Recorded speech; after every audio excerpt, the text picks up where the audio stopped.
There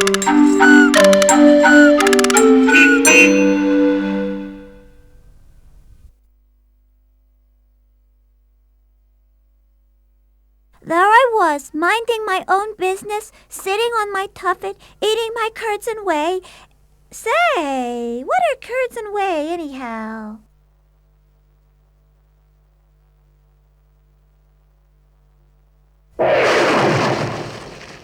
I had to make a lot of noise to get a day named after me. I'm not washed up at all. Come inside. I'll tell you all the dirt.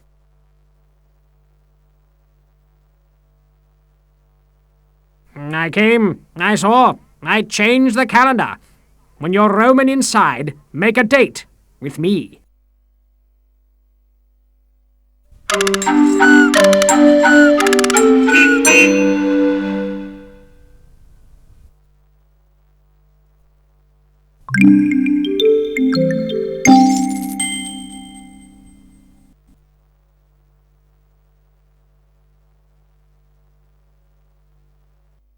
If you've ever had the chance to see clothes spin around in a dry cleaning machine, you know that there's some kind of liquid in there. So, why do they call it dry cleaning if it really isn't dry at all? Well, it's called dry because the process doesn't use water. You see, some clothes can shrink or lose their color when washed in water. However, many garments can be cleaned safely with chemicals called solvents, which dissolve stains. Dry cleaners put the solvents and clothes into a machine that looks like a normal washing machine. The clothes are put through a few clean and spin cycles. After that, they're dried. Finally, they're ironed in the big pressing machine. Now, your favorite shirt is as good as new without using a drop of water.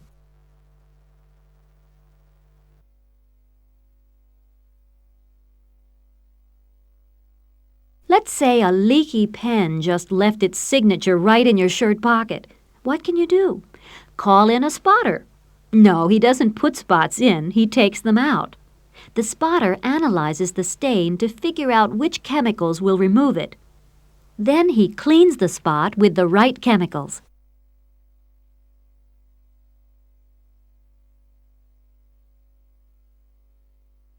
Nylon stockings can stretch from small, crumpled bundles to fit almost any leg. Where do you suppose this amazingly stretchy yet strong fiber comes from? Well, nylon was the first synthetic fiber ever made. Synthetic means that the material is man-made using chemicals rather than being a natural fiber like cotton or wool. Nylon was first made back in 1938 when a group of scientists were studying the structure of giant molecules.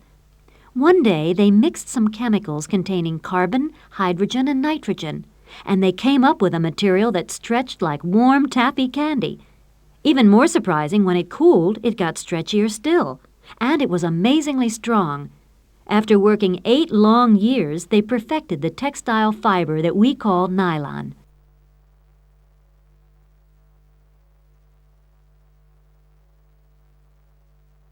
Making nylon is a lot more complicated than processing a natural fiber such as lamb's wool.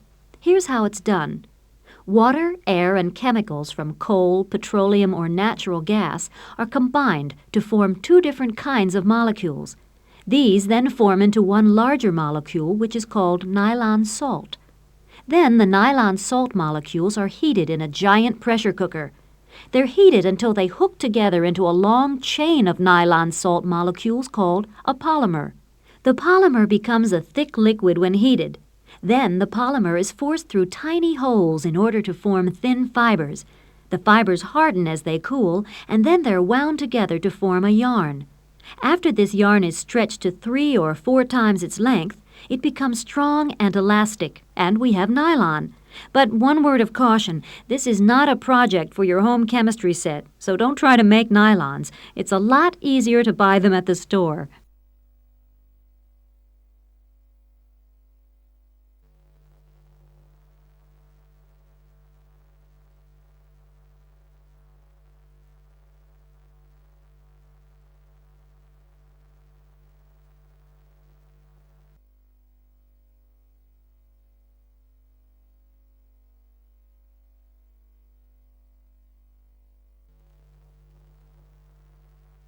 Why is it that when you spill ink on a tablecloth, it leaves a bad stain, but when you spill the same ink on your skin, you can wash it right off?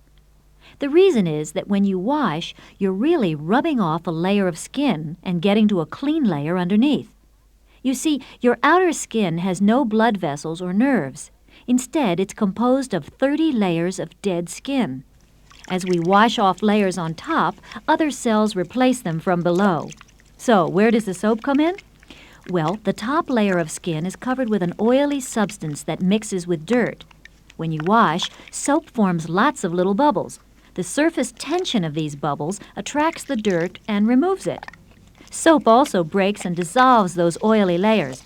Add a little water to rinse it all away, and you've got clean hands.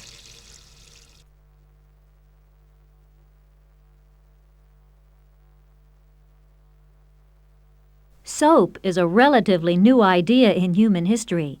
The ancient Greeks and Romans, for example, depended on massages and sweat baths to clean their skin. And in the Middle Ages, people weren't too keen on cleaning of any sort.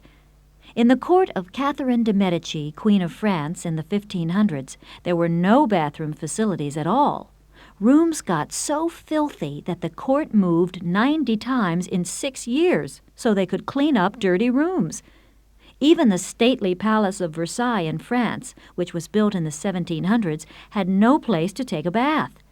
It did originally have one bathtub, but it was moved outside and turned into a fountain because no one was using it. So how did they clean themselves? Well, they used a lot of perfume. No kidding, several times a day.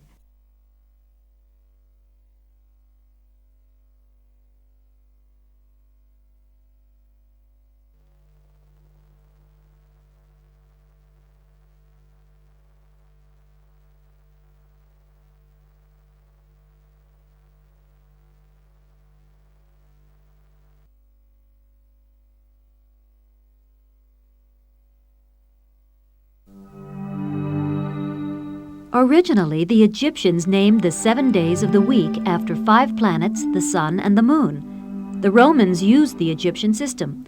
We get our names for the days of the week from the Anglo-Saxons, the Germanic people who came to populate England. They named the days after their own gods, which were roughly the same as the Roman gods. However, in most languages, you can still find the planets in the names of the days. Pick a day and find out.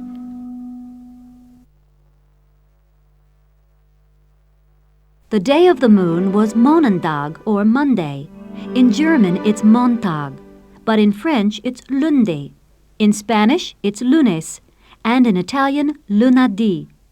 These words go back to the Roman name for the moon.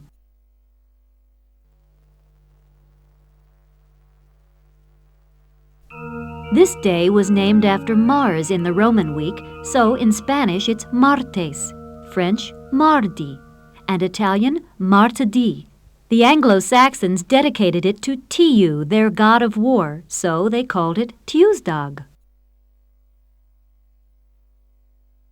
Wednesday had been named for Mercury in the Roman week, but the Anglo-Saxons named it after their chief god, Woden. That's where we get Wednesday. The Italians, French, and Spanish go back to the Roman. In Italian, it's Mercoledì, French, Mercredi, and Spanish, miércoles. The Roman day of Jupiter became the day of the Anglo-Saxon thunder god, Thor. Thursday is Thor's Day. In French, it's jeudi, Italian, giovedì, and Spanish, jueves, all using the Roman Jupiter as their base. The Romans named Friday after Venus, and in French it's vendredi, Italian, venerdì, and Spanish, viernes. The Anglo-Saxons named it after Frigg, the wife of their god Woden, so we call it Friday. Saturday, the Roman day of Saturn, was translated into Saturnsdag. In French, it's samedi, Italian, sabato, and Spanish, sabado.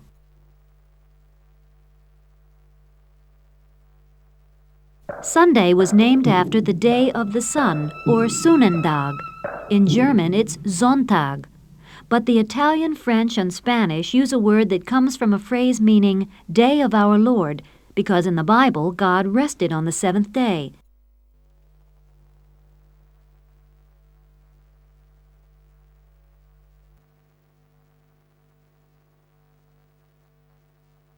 "30 days has September, April, June, and November. But have you ever wondered where the names of the months come from? First of all, the Egyptians called them months because their calendar was based on the moon. The Romans changed the calendar a number of times. They had a 10-month calendar. Then, around 700 BC, they added January and February as the 11th and 12th months. However, by 46 BC, the Roman calendar was out of whack again, and all the holidays were happening in the wrong seasons. Emperor Julius Caesar decided to fix things by adding 85 days to that year, instituting the leap year, and changing New Year's Day to January 1st. However, many of the names of the months refer back to the calendar before Caesar changed it. Pick a month to find out where its name comes from.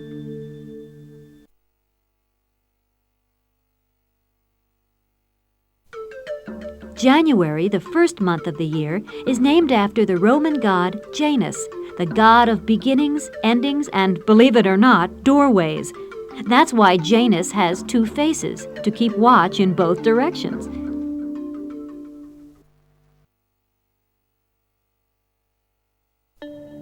February comes from the Latin word Februa, the festival of cleansing and purification. When February was the last month of the Roman calendar, it was the time for purifying the temples and cities to prepare for the new year in March, sort of a Roman spring cleaning.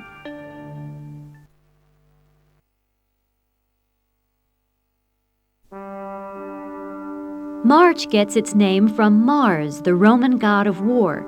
It was the first month of the year all over the ancient world, probably because it was the beginning of spring, a time of planting and renewed growth after the long winter.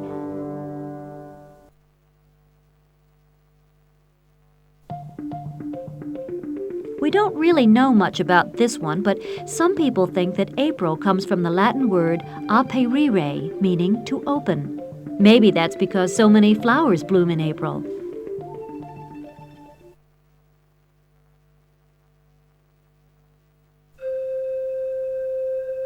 Here's another name of uncertain origin. May might be named after the Roman earth goddess Maia, or it could be a month in honor of the maiores, or elders.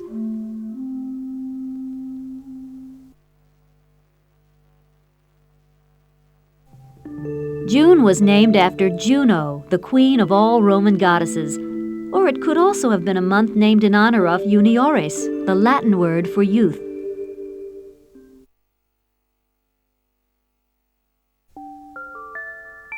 Julius Caesar, who reformed the calendar in 46 BC, decided he deserved to have a month named in honor of himself. July is for Julius.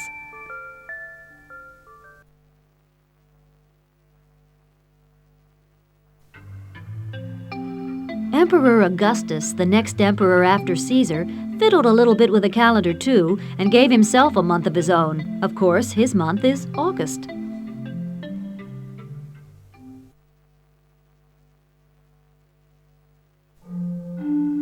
September means seventh month. Remember, we're counting from the old Roman calendar when March was the first month of the year.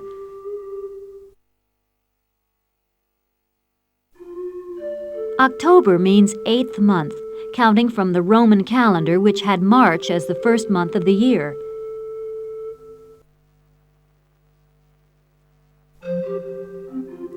November means ninth month. Of course, nowadays November is the 11th month, but in Roman times it was the 9th.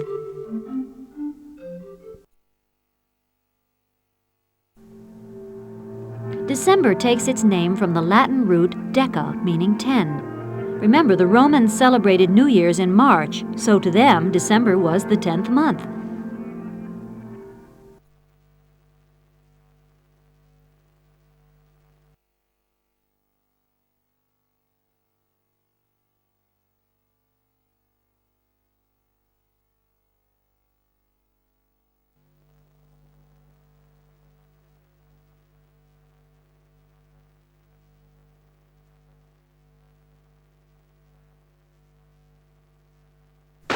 A woman sprints on an Olympic track in Seoul, Korea, and seconds later, an audience in New York City cheers her on. How do those images get transmitted to TV sets on the other side of the world? They get there through communication satellites. These satellites orbit the Earth, receiving and passing along television and other communication signals. Here's how they work. A TV signal is sent or transmitted from a station in the country where the event is happening. The signal is beamed up to a satellite which strengthens or amplifies the signal and sends it to another station. Since television signals can only travel in a straight line and the Earth is round, often several satellites must be used to send the signal from one location to another. That's how we can receive television pictures from any part of the world almost instantly.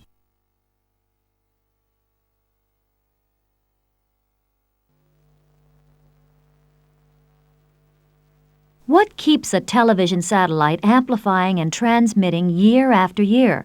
There are no plugs, no wires or batteries. Why doesn't it just run out of energy and stop? Because it's powered by one of the strongest and longest-lasting energy sources in the universe, the sun. Satellites are covered with solar cells. These cells collect energy from the sun in order to produce power for all the functions the satellite performs.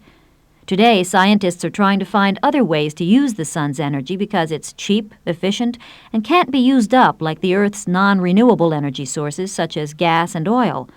We already use solar energy to heat houses, run pocket calculators, even to fuel experimental cars. Although all the bugs haven't been worked out yet, the idea of solar energy is so promising that it wouldn't be surprising if one day most of our machines, appliances, and electronic gadgets were powered by the sun.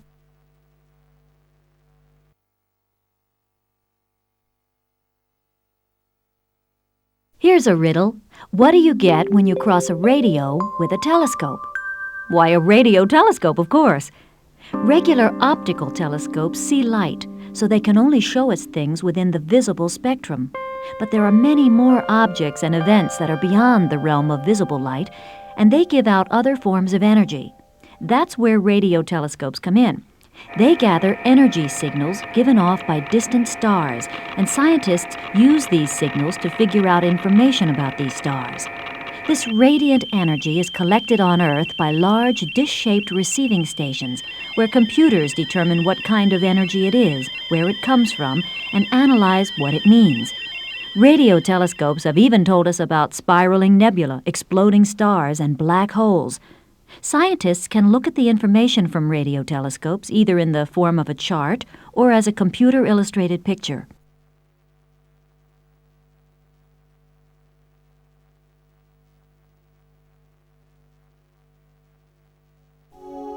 Have you ever wondered what keeps a satellite spinning through the darkness of space without falling out of the sky?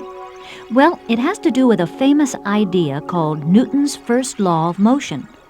This law says that an object will continue in a straight line unless something stops it. So, according to Newton, if you were shooting marbles, each marble would move forever in a straight line until it hit another marble, or a wall, or the friction of the floor slowed it down. But what's going to stop a satellite? Why doesn't it just go off forever? Well, the Earth's gravity pulls down on the satellite. So why doesn't it fall back to Earth? The answer is that the satellite has just enough velocity, meaning it's going just fast enough that its forward movement equals the rate it falls due to gravity. As the satellite moves forward, gravity pulls it back into orbit, so it just keeps going around in a circle.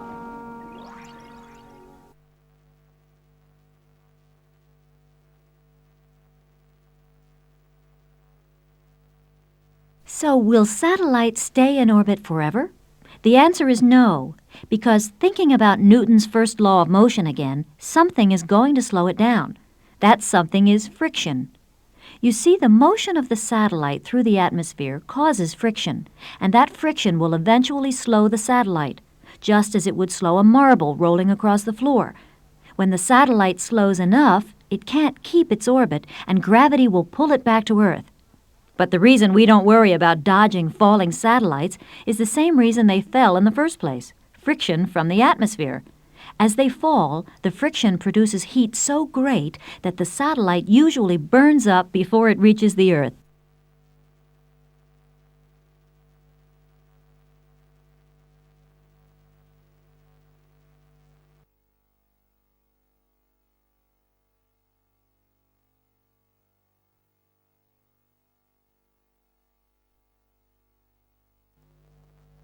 A boomerang may look like a harmless toy. It's just a curved piece of hard wood that whizzes through the air in a graceful arc. But did you know that it's actually one of the oldest and most peculiar weapons ever invented?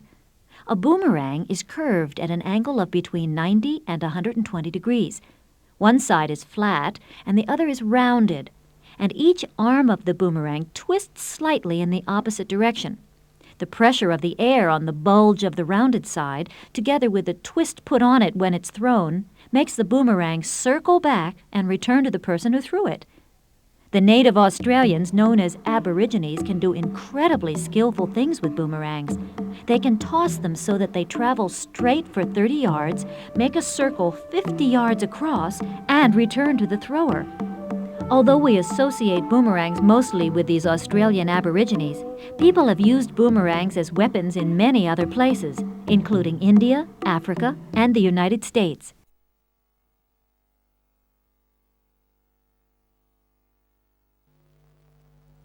Did you think that all boomerangs return to the thrower?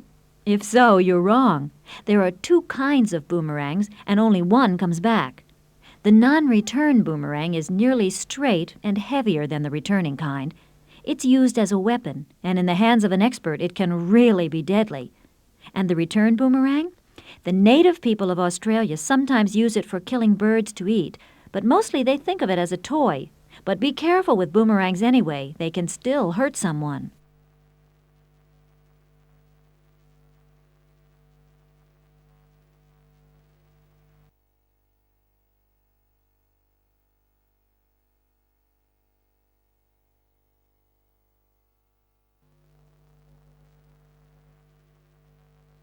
When an earthquake topples buildings and cracks streets, how do scientists measure its power? They use sensitive instruments called seismographs, which detect movement in the Earth's crust. You see, there are cracks in the upper layer of the Earth's surface. These cracks are called faults. The rocks on each side of a fault constantly rub up against each other as they slowly shift position. The force of that rubbing movement can produce earthquakes. So how does a seismograph measure an earthquake? One type of seismograph is made so that a firmly fixed chart lies parallel to the ground, like a piece of paper.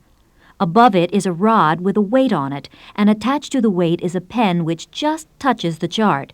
When there's an earthquake, the chart moves along with the movement of the earth, but the suspended weight doesn't move. The pen draws lines on the chart as it moves, giving us a visual record of an earthquake.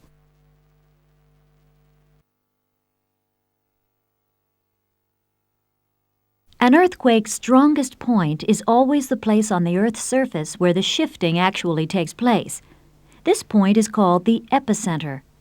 A seismograph can pinpoint the epicenter by measuring two kinds of seismic waves called P and S waves.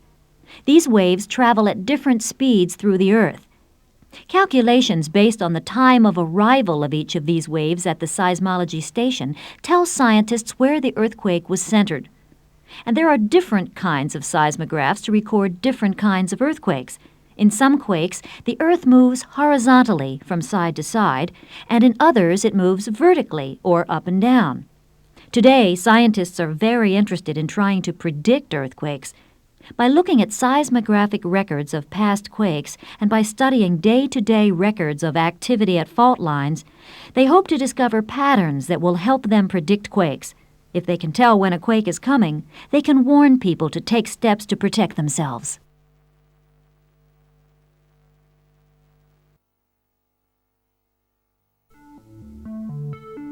Have you ever heard a weather forecaster predict rain because of an incoming low-pressure system? Air pressure is related to the movement of hot and cold, moist and dry air in the atmosphere. We measure air pressure with an instrument called a barometer.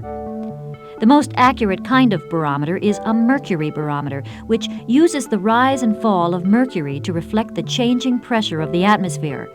In a mercury barometer, atmospheric pressure forces mercury into a vacuum tube until the weight of the mercury is the same as the outside air pressure. We can read the air pressure by looking at the numbered scale measuring the height of the mercury. At sea level, the average height of a column of mercury is 29.92 inches. If air pressure drops, the mercury goes down, and we can predict windy, stormy weather approaching. When the mercury rises, we have fair weather.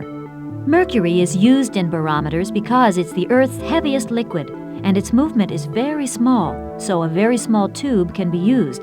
If we used water instead of mercury, we'd need a tube 30 feet high.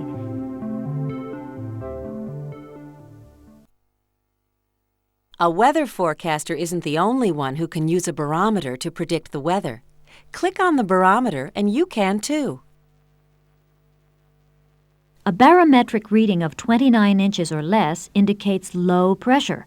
Warm air is rising, being replaced by cold air from below. Looks like storm weather.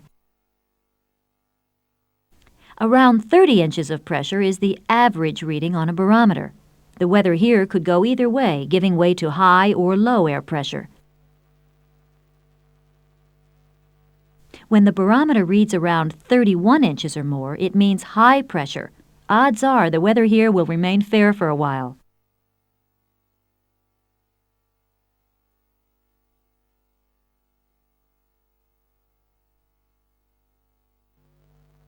The word thermometer comes from the words thermo, meaning heat, and meter, to measure. So a thermometer measures heat. Mercury is the perfect material for a thermometer because heat makes mercury expand and rise. Mercury will always rise to the same point when the same amount of heat is applied. To make a thermometer, a small amount of mercury is put into a tube with a bulb at the bottom. The upper part of the tube, the part without mercury, is either left as a vacuum or filled with gas. Then a numbered scale is added to tell us the level of mercury. When you use a thermometer, the heat that your body is producing makes the mercury in the thermometer rise. If your body produces just 2 degrees more heat than normal, the mercury will go up 2 degrees from 98.6 to 100.6. Many modern thermometers don't use mercury anymore, but they still register the rise and fall of body heat. And a note of caution: mercury and its vapors are highly toxic, so don't experiment with it unless you have supervision.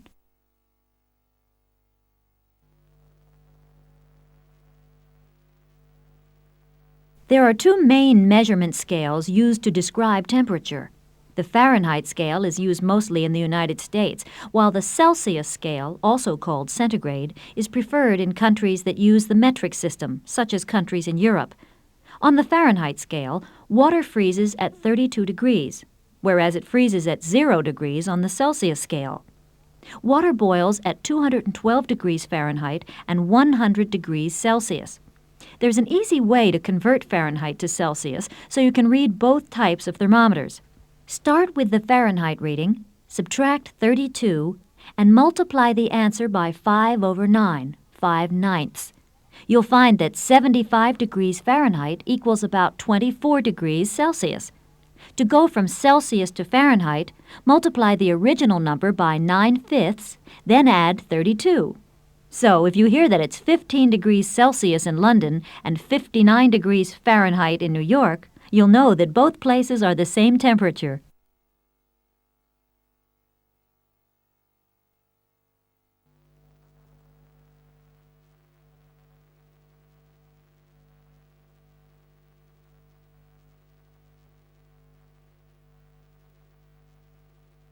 Have you ever been told that you're letting out the cold when you leave the refrigerator door open? How do you suppose the cold gets in there in the first place? Well, chemical substances called refrigerants, such as freon and ammonia, are circulated through tubes in your refrigerator. When these refrigerants change from gas vapors into liquid, heat is released. Here's how it works. First, a pump compresses the vapor like a bicycle pump compresses air. This heats up the vapor, which is then sent to the condenser. The condenser turns the vapors into a very cold liquid. This produces heat, which is released outside the refrigerator through the coils of the condenser. The cold liquid now flows to the evaporator, which is the compartment that cools the contents of the refrigerator. The heat in this space is slowly absorbed, causing the liquid to evaporate back into a vapor. It returns to the compressor and condenser, where the heat once again escapes to the outside, and the cycle is repeated over and over.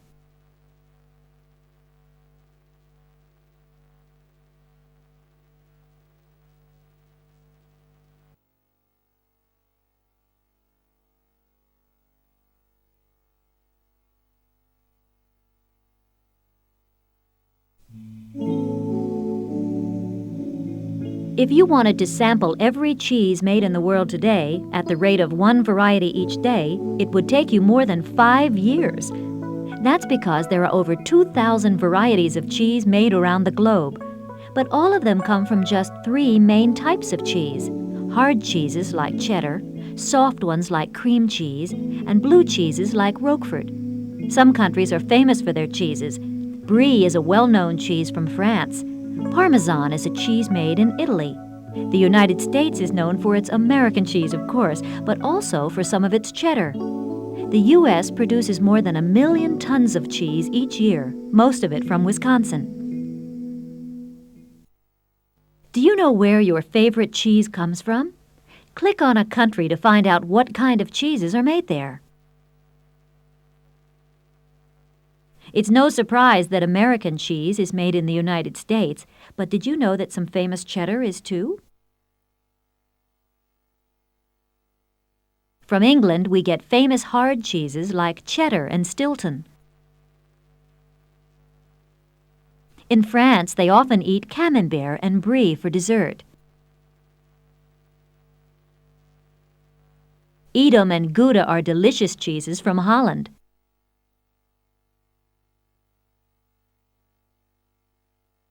The Swiss are particularly fond of their Emmentaler and Gruyere cheeses. Do you sprinkle Parmesan or Romano cheese on your spaghetti? If so, you're using an Italian cheese.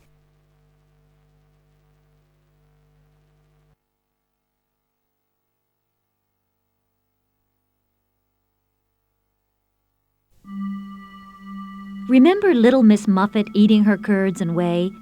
Did you know that she was actually eating something like cottage cheese? Cheese was one of the first manufactured foods, and the method for making it was probably discovered about 3,500 years ago by accident. All cheese starts out as milk. When certain bacteria or fungus is added, the milk forms into a soft curd and its flavor changes. This is called curing. Then rennet, an enzyme from the stomach of a calf or sheep, is added to make the milk into a firm curd. The curd is cut and the water, or whey, is drained. Then the curd is salted and the last of the whey is pressed out. The curd is put into molds and cured some more. And what comes out is hard or soft, sweet or smelly cheese. You can make cottage cheese in your own kitchen. You'll need to use the stove, so it's best to have an adult around to help. First of all, you'll need a pint of buttermilk, a pan, and some cheesecloth. Now click on the numbers and follow along. Heat the buttermilk slowly in the pan until the whey rises to the top. It'll look like milky water. Carefully pour off the whey. What's left is the curd. Wrap the curd in cheesecloth and let it drip in the sink or over a bowl for about 6 hours. Put the curd in a bowl and break it up into small pieces. Now add salt if you like and put the bowl in the refrigerator. Wait until it's cold. That's it. You now have cottage cheese for you and your friends.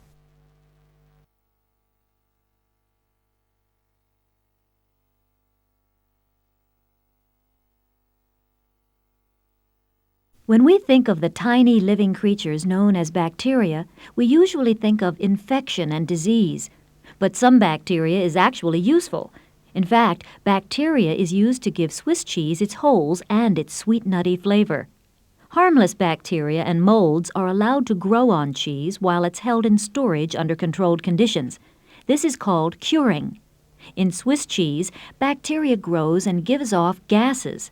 These gases form the round holes or eyes that make Swiss cheese so familiar. By the way, bacteria and molds are also used in other cheeses. For instance, a mold in blue cheese gives it a bluish color and a very strong flavor. All cheese starts from milk, but you'd be surprised at all the different kinds of milk people use. Click on the map to find out how cheese is made in other countries. Most cheese in the United States comes from cow's milk. There are lots of reindeer in the Arctic, right?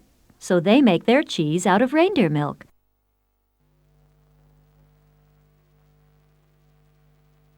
The ancient Greeks often used horse's milk for cheese. Today, Greeks prefer to use goat's milk.